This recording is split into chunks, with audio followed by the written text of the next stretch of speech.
En este momento soy un hombre en el marco de un giro paradigmático de la academia hacia un oficio, totalmente afiliado a lo material, histórico, pero últimamente a lo ideal. No lo he abandonado. ¿Por qué cambió? ¿Por qué cambió esa perspectiva? Por la práctica. No tanto, más bien como por la ausencia de praxis académica y la superación de la praxis por la práctica. Entonces, importa titularse, no importa estudiar. No sé si me hago entender es como una especie de aforismo ya. Pero tú Entonces, sientes que obviamente, es la academia antes representaba otra cosa. O sea, ¿tú crees que ahorita se exacerba como lo ese que pasa es síntoma o que siempre ha sido así? lo que creo es que la academia ha estado como siempre al lado de las, no sé, de las situaciones que ha vivido la historia y la humanidad.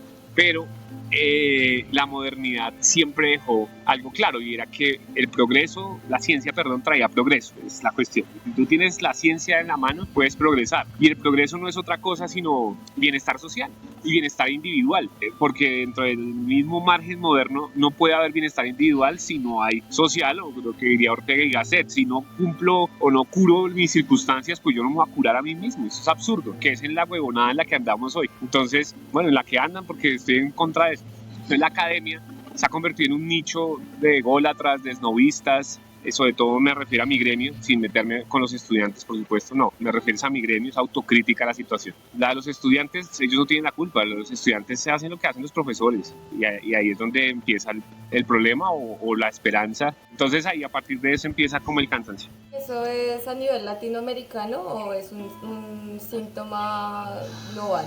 No sé, pienso que decir de una vez como la latinoamericano me tendría que haberme dado a mí la experiencia de haber estado en varios países latinoamericanos para afirmarlo con certeza. Pero conozco el gremio hace ya más de 12 años y conozco el gremio muy bien y conozco profesores de muchos países, no de todos, de muchos países. ¿Eso qué implica? Que la lógica de profesoras y profesores muy asociados a esos memes que uno ve por ahí en las redes sociales de somos un grupo de estudios étnicos, sociales y super estudios de coloniales y toda esa vuelta, pero pues que boleta meterse con un miserable. Jamás voy a estar metido con un desgraciado, salvo cuando vaya a visitarlo a su rancho y a ponerme una manilla para publicar en el Facebook. De resto, Sí, la sí, gente sí. no tiene como ideológicamente sembrado eso, sino es simplemente una fachada de carácter práctico que lo he visto en muchos profesores y profesoras de Brasil, de Chile, de Estados Unidos, de Italia, de España, del Reino Unido, de Uruguay, de Perú, como con certeza. Pero eso son Sí, muestras. claro. Tendríamos que ahí sí afiliarnos a un estudio para decir, no, es que en América Latina todo está así.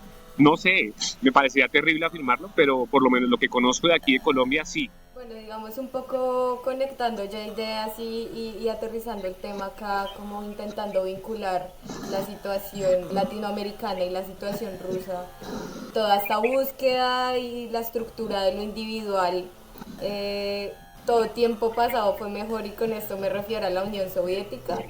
Yo pienso ¿Y que cómo lo ves tú? hay varias preguntas allí incluidas en lo que tú me estás narrando y me parecen interesantes. Las dos revoluciones más importantes de la historia de la humanidad, a mi juicio, en términos políticos, ha sido la Revolución Francesa, que en realidad es una revolución de carácter liberal, es una farsa, tal como lo anunció Rousseau, es una farsa total, es decir, es montar un contrato social para la defensa de privilegios. Y por el otro lado está la Revolución Rusa, específicamente la revolución bolchevique más bien. ¿Qué pasa con esto? La revolución bolchevique y su espíritu, ambas revoluciones, la revolución liberal y la revolución bolchevique, responden a situaciones de reordenamiento integral, o sea, total de la sociedad. Y cuando hoy vemos a los liberales diciendo que los comunistas son violentos, o que yo qué sé, o recordando que los comunistas eran violentos, pues ellos también empezaron con la guillotina en las plazas. Entonces, y continúan con sus cárceles, y continúan con Guantánamo, y continúan con las invasiones, y continúan con su farsa que ya más o menos el mundo se está dando cuenta que es una total farsa,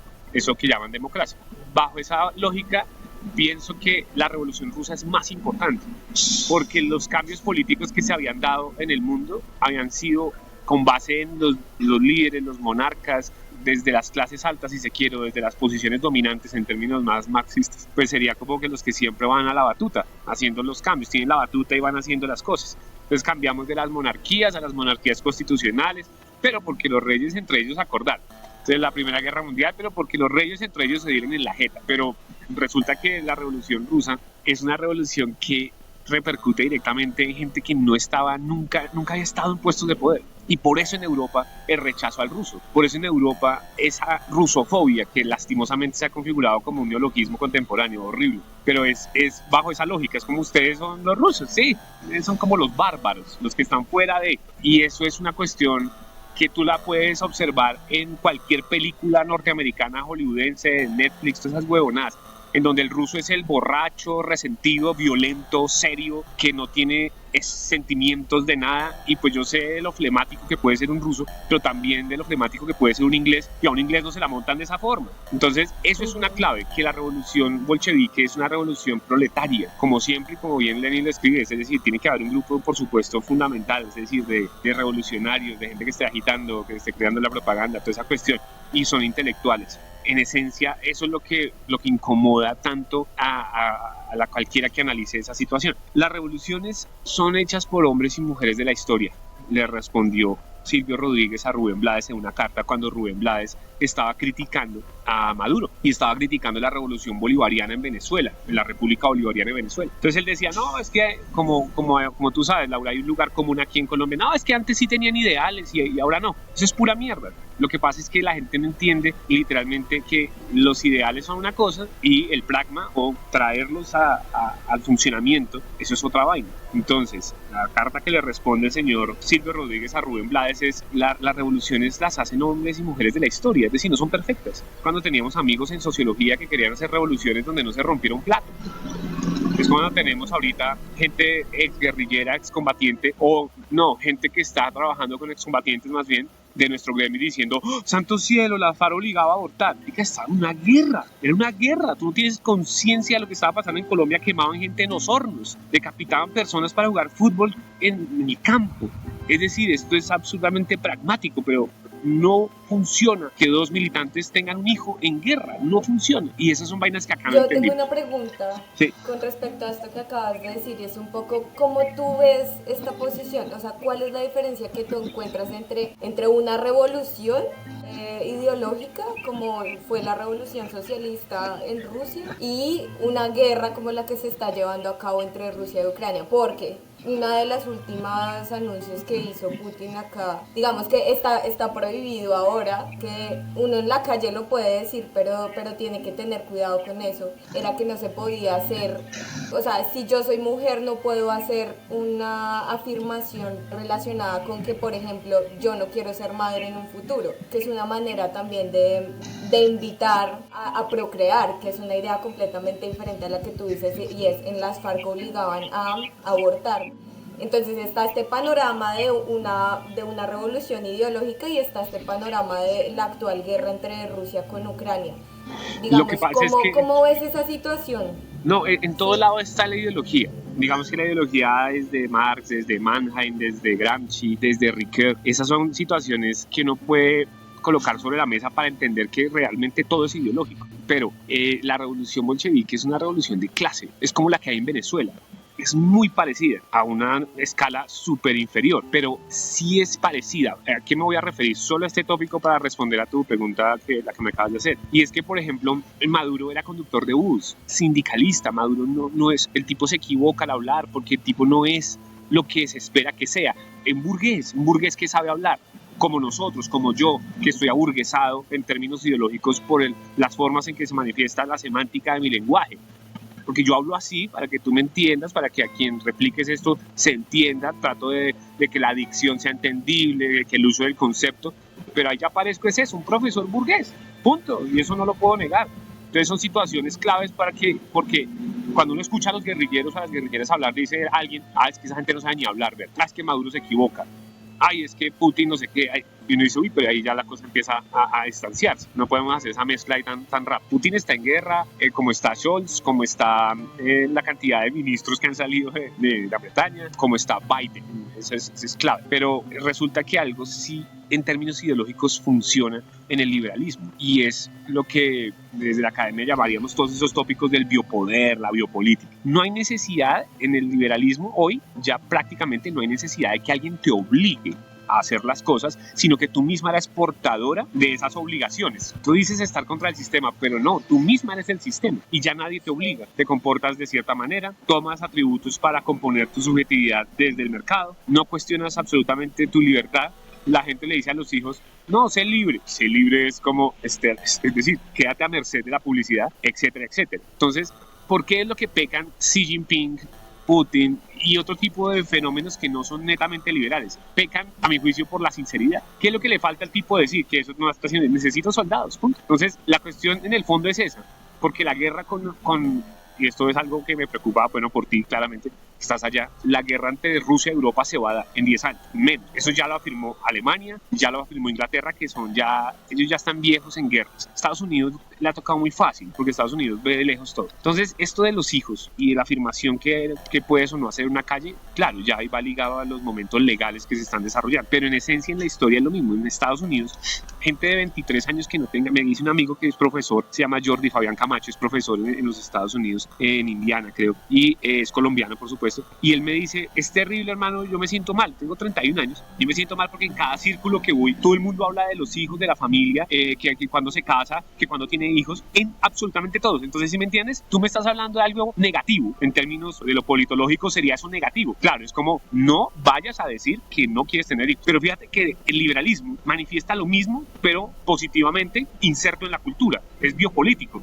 Entonces, tú y yo somos amigos y estamos tomándonos una pola, un tinto, y te digo, ¿y qué? ¿Para cuándo los hijos? O solamente yo hablo de mis hijos, o yo. Eso me parece que es lo mismo, solamente que uno se ve más impositivo que otro. Y ahí es donde es clave entender el funcionamiento chino, el funcionamiento ruso contemporáneo, porque definitivamente la Rusia de hoy es la hija del bolchevismo también, pero es la hija también de los zares. Es que Rusia ha tenido como en 370 y pico de años solamente 4 gobiernos, punto. Zares, Partido Comunista, el mierdero de gángsters entre los 90 y golpes de Estado, y Putin. Son 3, realmente son 3. ¿Eso forja carácter de un pueblo? Claro que sí, tú lo más, es decir, ¿quién para conocerlo más que tú que estás allá? Sí tiene carácter los pueblos, como los tiene Estados Unidos, como los tiene ciertos países que están acostumbrados a unas formas. En eso Alemania es más parecida a Rusia que a la otra Europa, que Alemania también ha salido de Kaiser, Führer 1, que el Reich 1, el Reich 2, el Reich 3, ellos están acostumbrados a que les digan qué hacer. Angela Merkel estuvo 16 años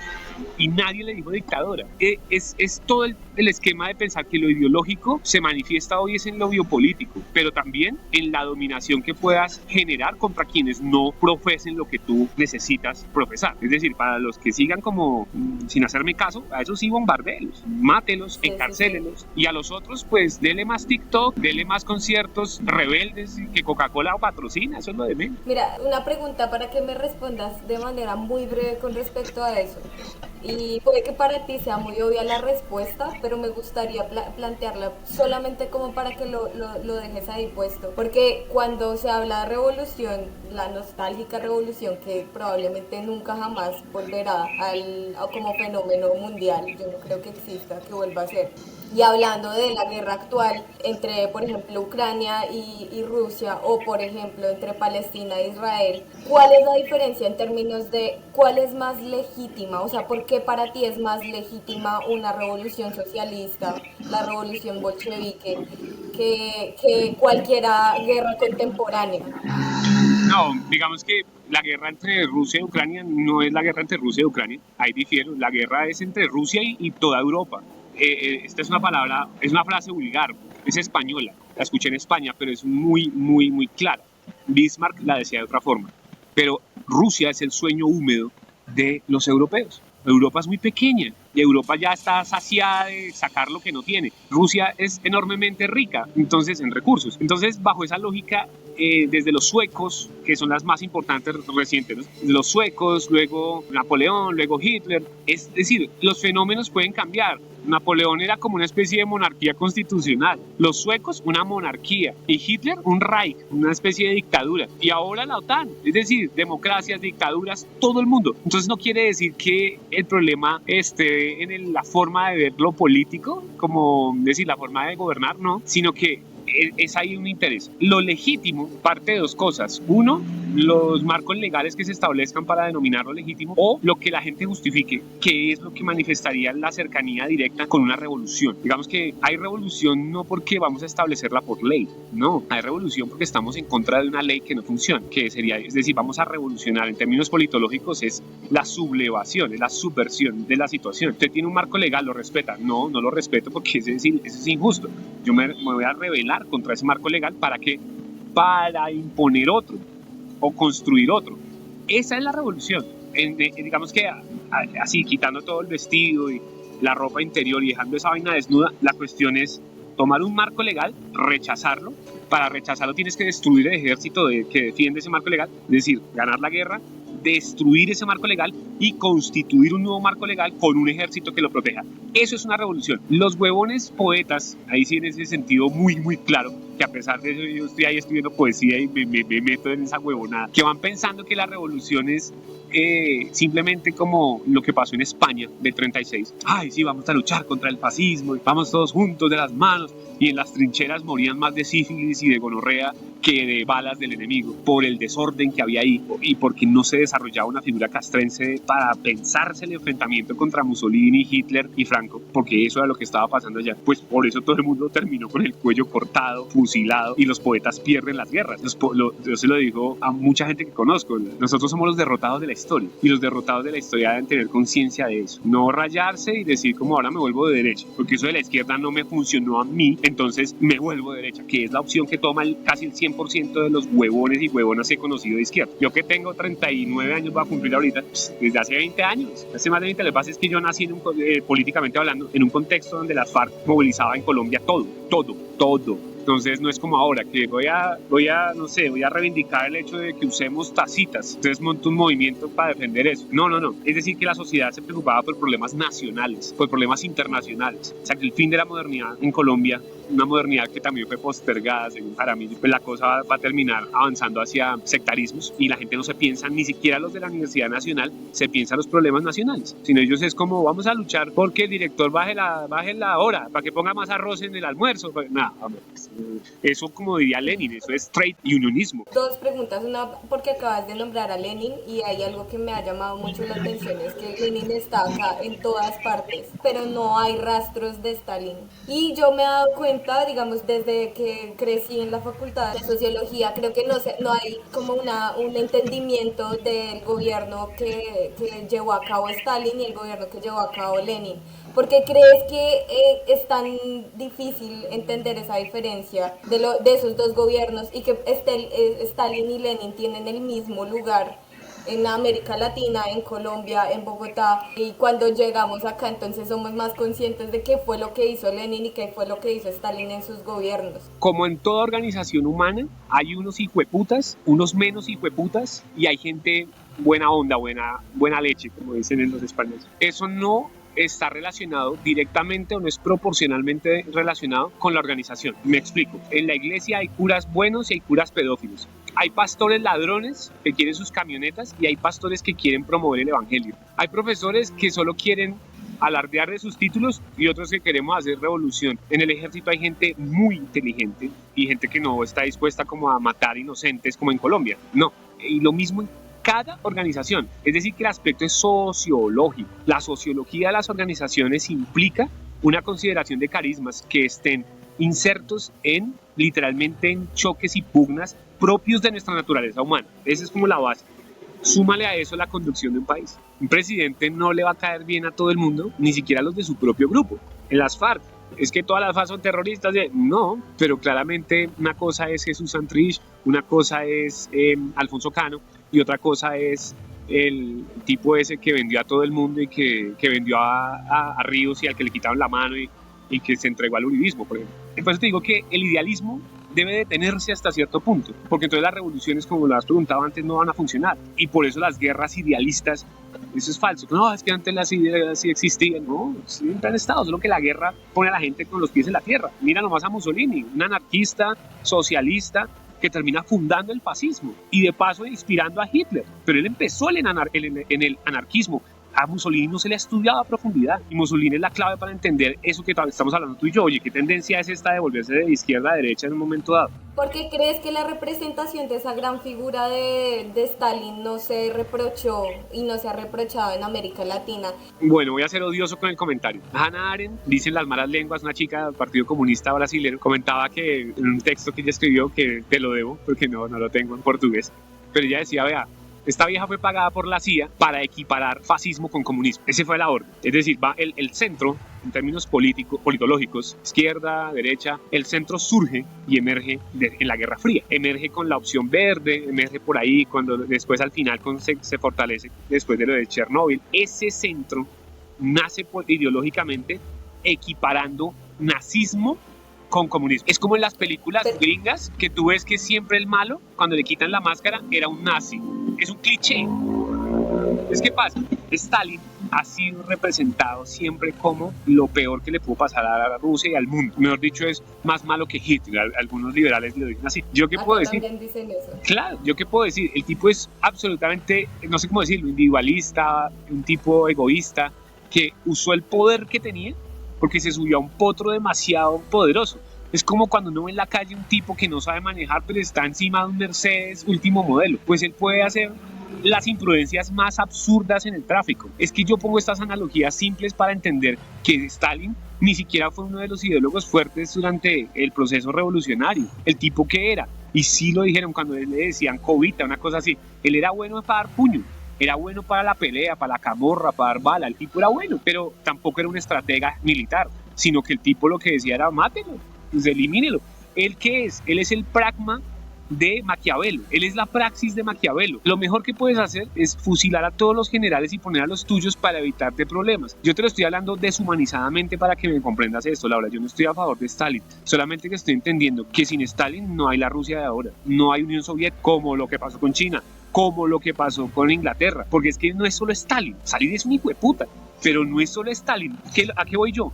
Que la gente está siempre muy concentrada en solo criticar las atrocidades de un lado. Pero entonces cuando uno le dice a la gente de los campos de concentración quién los inventó, algunos idiotas despistados dicen que Stalin, otros dicen que solo Hitler, y llegan hasta ahí, pero nadie dice qué pasa con Churchill, qué pasa con el sur de África, con la guerra de los Boers y los 26.000 muertos de hambre por inanición, literalmente, que de aposta Inglaterra mata. Es decir, el desmembramiento de culturas enteras alrededor del mundo es más grave que cualquier genocidio chino, ruso y nazi juntos. Está bien. ¿Vamos a decir que Stalin es un matón? Sí, claro. De puta, ¿quién va a decir que no? De puta, ese man, ¿me caes mal? Vete para el gulag. ¿Me caes mal? Fusílalo. Así como todo un dictador. El que niegue eso, pues sí, ya hay ni modo. Es verdad. Pero resulta que al otro lado del mundo también, a pesar de que tú me estés preguntando por esto, sí quiero dejar eso ahí entre paréntesis. Y es que a veces atrocidades más absurdas se han desarrollado en el marco de las sonrisas y el beneplácito de la gente y sin ningún tipo de estupor.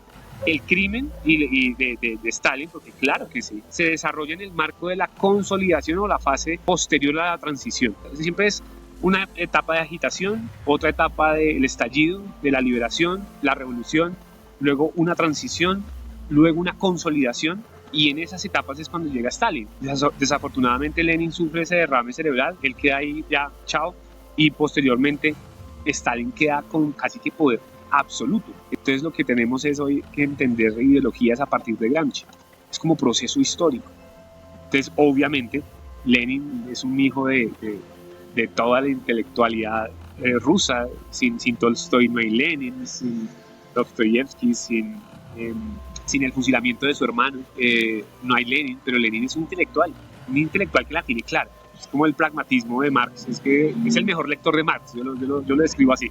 Y Stalin es un buscabocas, es como decir acá un chulavita, es eso, no es... Pero entonces en todos los procesos revolucionarios es necesario que exista un Lenin, un Stalin.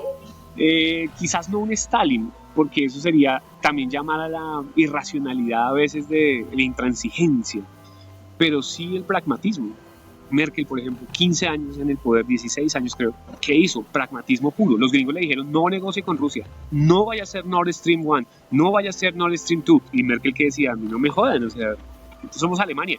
¿Qué pasó? Brexit. Entonces Inglaterra, de una vez, ya sabía lo que iba a pasar, yo me abro de aquí porque yo no me voy a dejar dar órdenes de Alemania. Y Alemania está avanzando, en esa época estaba avanzando con una cosa tremenda, o sea, el déficit nulo, pagó la deuda externa, hizo una conmemoración la vieja, muy pila, pero ¿qué era ella? Pragmática.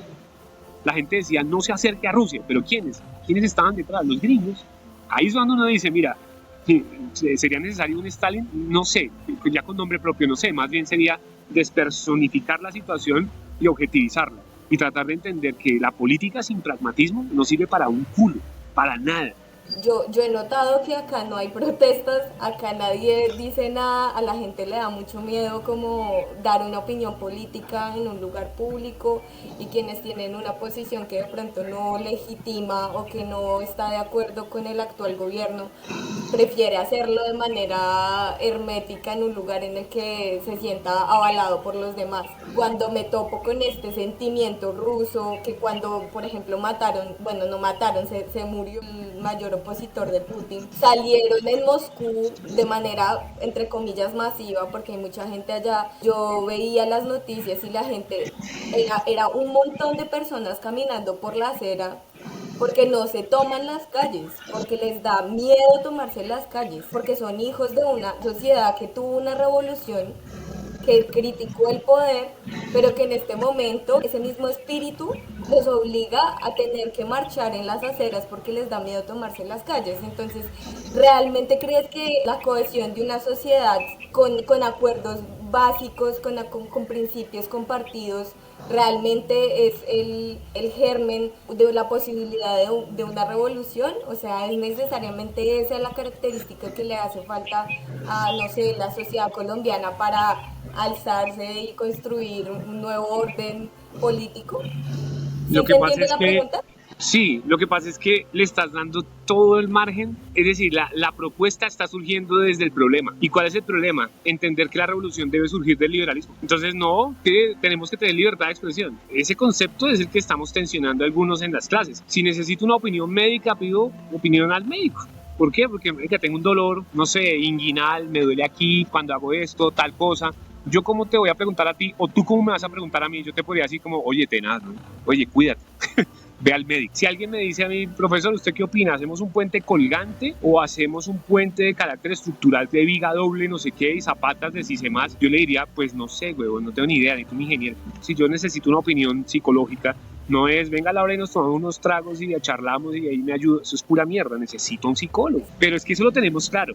Esa asociación, conocimiento, es decir, monopolio legítimo del conocimiento versus practicidad social, la tenemos clara para esas profesiones y unas cuantas más, excepto la política. Entonces cualquier idiota puede decir lo que se le da la gana. Eso es la política, eso es falso. Un tipo o una mujer que no tiene conciencia de que es una república, de qué es el interés común, de cuál es la memoria y la historia de su país o de su región, entonces tiene derecho a opinar de política. Ahora ves que la lógica aristotélica se rompe. Si la gente dice sí, se quedará diciendo un sí dudoso. ¿Por qué? Porque automáticamente es no porque ese tipo que va a generar una discordia en el propósito de lo que fue el liberalismo. El liberalismo, en esencia, que está muy bien narrado en John Locke y sobre todo en la Carta de la Tolerancia, Carta sobre la Tolerancia. Yo necesito que si usted se considera una ciudadana, usted acepte la figura del Estado. La figura del ciudadano no es la que vemos acá, como esta gente que está pasando allá, y es que yo puedo votar cada 2 años. Es que mientras yo pueda votar y escribir lo que yo quiera y salir a la calle y montar una pancarta, ya soy un ciudadano. No, eso, ¿quién dijo eso? La libertad de expresión está fundamentada en el contrato social liberal para que tú constituyas ante todo el bien común, que valga más el bien común que el bien individual. Bajo esa lógica que se ha generado casos como el de Milei, un tipo que fue propuesto por las directivas de canales privados en Argentina y que fue creciendo como espuma gracias a TikTok y a decir estupideces ahí por TikTok. ¿El punto cuál es?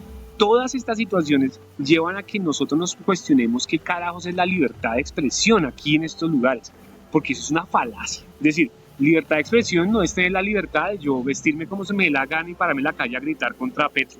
Eso es una libertad que se da dentro del marco civil en la que yo puedo hacer eso, sí, pero la libertad de expresión como concepto está asociado a lo político, es del interés común. Entonces, por supuesto, claro, lo de Navalny puede ser eso, el tipo no era tan grande, pero definitivamente algo sucedió ahí.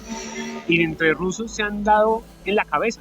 Fíjate lo que pasó con Biden y Trump. A Trump le dispararon y desde la CNN lo único que dijeron era que no era tan grave. No, Sanz inventó eso fue un invento. Gente que hemos disparado a un arma, que hemos visto esa vaina, la gente dice, marica, es absurdo calcular lo que ocurrió, darle acá, no lo puede hacer nadie, eso no se puede hacer. ¿Cómo vas a decir que fue fabricado? Porque se empezó a regar la noticia de que no, que es fabricado, para mantener la guerra en Ucrania. No, fue realmente, los norteamericanos se matan también entre ellos, matan a sus opositores, torturan a sus opositores y no ocurre lo mismo, su sociedad dice vivimos felices.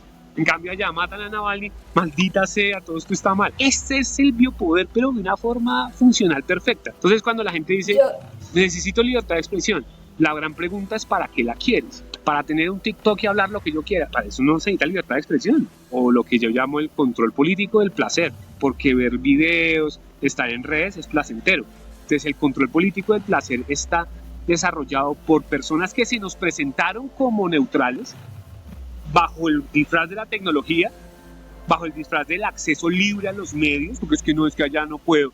Maldita sea, qué país no libre. Pues puta, pero ¿para qué quieres esa libertad si eso en realidad no es libertad? Porque hoy la CNN, por ejemplo en Siria, está diciendo el nuevo gobierno libre de Siria y está mandando un tipo que estuvo en ISIS y sin ningún tipo de veto lingüístico están diciendo yihadistas progresistas, yihadistas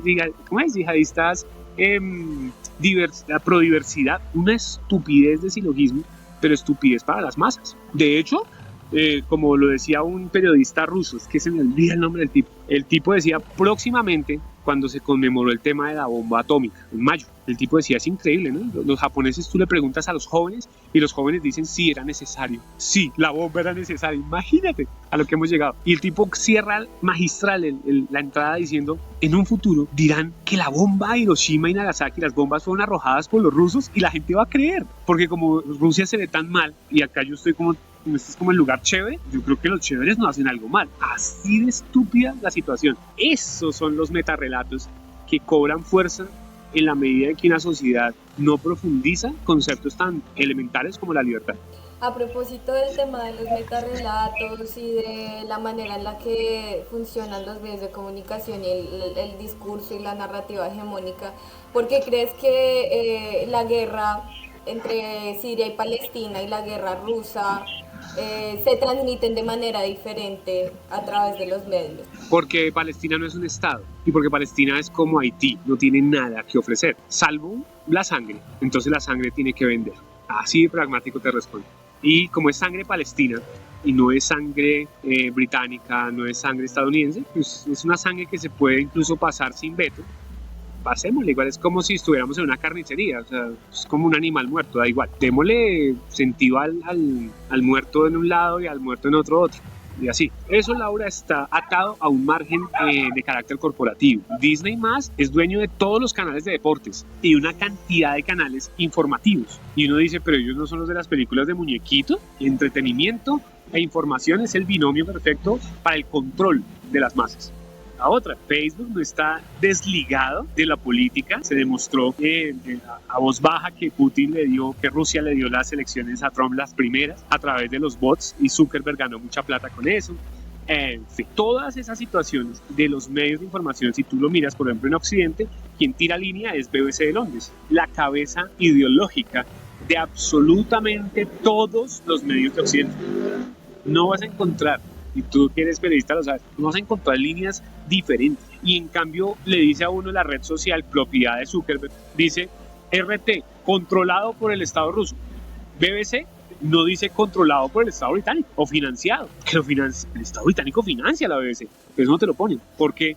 Porque quieren mantener eso. No el esquema de la neutralidad falsa que tienen. Precisamente ellos no están metidos en política, ellos son muy neutrales, esto es falso. Que me parece terrible lo que ocurrió. Sacaron una serie de un niño nazi. Entonces, claro, un niño con una esvástica y vamos a humanizar al nazi. ¿Por qué? Ah, claro, pues porque estamos en guerra con Rusia. Y los últimos que invadieron Rusia fueron los nazis. Entonces, los nazis no se ven tan mal, ¿no? Porque hoy nuestro enemigo sigue siendo Rusia. Es mejor, cualquiera que haya contra Rusia la apoyamos y Churchill lo dijo. Churchill es un hijo de puta, es lo que es. No es nada más, no es ningún héroe de nada. Es un hijo de puta, un sanguinario, un genocida igual que Stalin. Pero sí se ve un lord. y Stalin se ve como un bruto. Ahí la diferencia es de clase. Mira que es una semiótica tan interesante ver cómo en la pandemia RCN y Caracol, canales aquí, tú sabes, colombianos, los periodistas estaban atendiendo el trabajo desde su casa, pues a todos nos tocó, y las casas de los periodistas de RCN y Caracol, todos estaban en Los Rosales, todos estaban en apartamentos impresionantes, son de la misma clase. Y tú veías, por ejemplo, la semiótica de los periodistas de Noticias 1 y todos estaban en casas de clase media, como una casa más asociada a algo más básico, más simple. Y se notaba mucho esa semiótica, nadie la vio, pero bueno, yo estoy pendiente de las huevonadas y puse a mis estudiantes a ver eso. Dije, miren la diferencia. ¿Qué diferencia hay? No veo, profe. Y alguien dijo, uy, es que ese apartamento tiene un balcón y el hijo de puta, dijo en clase. Y yo, pues esa es la clave, huevón.